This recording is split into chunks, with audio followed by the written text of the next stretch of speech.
Hi, I'm Rabbi Austin Zoot, and welcome back to the channel. This past weekend, we in America celebrated Halloween. Now, I specifically say we in America celebrated Halloween because as a religious leader, Halloween can be a hot topic in religious circles. It's kind of a silly hot topic, if you ask me, because the big debate is whether or not Halloween is in contradiction with our religious values. Halloween, after all, is derivative of a pagan holiday. There are a lot of underlying celebrations and concepts that are very non-Jewish and non-Christian in nature. And so there is a lot of pushback when young people want to celebrate by dressing up and acquiring candy for themselves. Now, before we have too much of this conversation, it's worth noting, Halloween is not a religious holiday as we see it in America. There is nothing religious about dressing up as Spider-Man and acquiring Kit Kat bars from the people next door. There is nothing particularly pagan about carving pumpkins in the shape of celebrities and putting them outside with little candles inside of them. There may have been origins that were religious in nature, but our society has pretty well commandeered these rituals to become nonsensically mundane.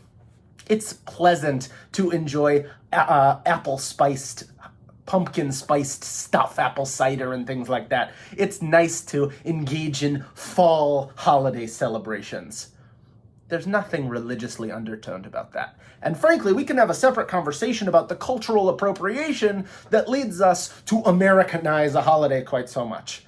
It's not that different, by the way, to those who celebrate Christmas as a non-religious holiday and Hanukkah as a non-religious holiday. There are lots of people in America who think Hanukkah is about exchanging presents and who think Christmas is about having pretty trees. Those aren't religious in nature either.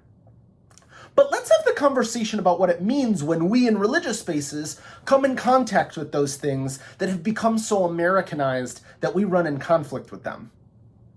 Halloween inspires us to have a conversation about a different fall celebration, and that's football season. We in Judaism prioritize, especially in America, Friday nights as our most specific Shabbat ritual. Gathering together on Friday nights to engage in worship and be together and sing and celebrate is the way that we make Shabbat. It's one of the most beautiful ways I keep track of time. I love Friday night Shabbat observance. I love going to services. I love being with my community. I love that there's a time on the calendar that every week tells me we do this in a special way. But if I want to participate in American society, Friday night is also the time when we go to high school football games. You want to talk about community? You want to talk about music? You want to talk about excitement and happiness of being together and an end of the week? American high school football can do that. American college football does that in a very similar way on Saturdays. But what happens when we're told to confront that my religious values of coming together on Shabbat and my American values of coming together on high school football night come in conflict with each other? What happens when I have to choose?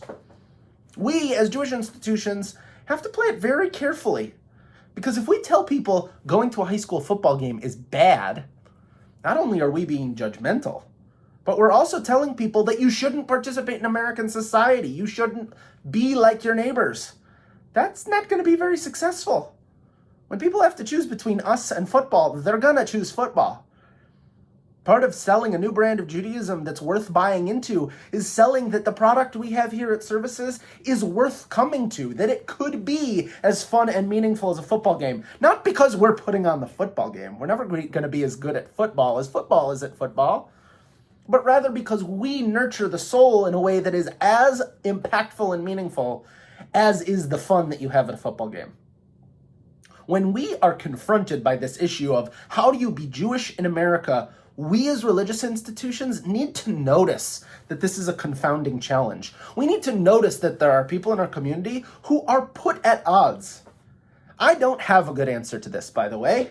I was a kid in band and marching band who had conflict with my band director about how many marching band events am I allowed to miss in order to go to services. That was a conflict in my life. Did we resolve it well? I have no idea. I'm a rabbi, so clearly the Judaism worked out okay. I'm not in band anymore, so I guess maybe we screwed up on the band front. But anyway, The concept is, this is a conflict we're going to be engaging with for a long time. Halloween, and whether or not it's appropriate for us to have Halloween candy on Sunday for Sunday school, is an ongoing conversation. We can't pretend we don't live in a society where these things are our reality. We can't pretend that we're burying our heads in the sand and no kid is going to go home from religious school and go out trick-or-treating. We want our kids to know what it's like to participate in the fun of being an American citizen, of participating in the community that is dressing up and having a good time. And telling them we have our own dress-up holiday of Purim doesn't always do the trick. It's not about the dressing up in costumes. It's about feeling included and feeling like a member of our society. This is the first time in our conversation that I'm not sure I have a real good solution. There are lots of solutions. Some of them are pretend Halloween isn't real, or pretend American football isn't compelling. Some of them are let's just make Judaism better so that we can compete in that field. Sometimes it's, you win some, you lose some, and maybe we're just going to lose this one. I don't know how I feel about that one either. There are lots of ways to have this conversation, but the most important is that we in religious institutions have to agree to the terms that people have difficult decisions to make, and that we can support them in those decisions, that we can allow them to make decisions that maybe they'll be thrilled about and maybe they'll regret, and we're still going to be there with you and for you as you figure these things out. We're still going to be your careful, thoughtful leaders when you choose football over us. We're still going to be here and be thrilled to have you when next week you choose us over football. We're going to figure this out together because we're in this great opportunity to figure out what does it mean for Judaism to continue to progress in a world in which secular culture and religious culture can be at odds with one another. We aren't that far removed from the first person to ever be a secular citizen of our world. We can name that person, Baruch Spinoza. We can name that he did exist not that long ago. The concept of being Jewish and American and having those two things fit together, or Jewish and Canadian, or Jewish and any other nationality and having those things fit together, that's a new concept in the grand scheme of the world, and we're still figuring out how to do it. And so when we experience something like Halloween, where our kids want to come to our religious school and they want to share with each other that they're dressed up in costumes and they want to be excited about something going on outside in the rest of the world, and yet we won't let them, we have to find the right balance. I don't want paganism in my Judaism. That feels like we're conflating the point of religion. It feels like we're violating both our values and theirs as pagans. But I also know that there is something about being an American citizen and being a real member of the world that allows us to feel that tension and live with it in a way that is productive and thoughtful. I don't have the answers to this all by myself, which is why we're doing this work together.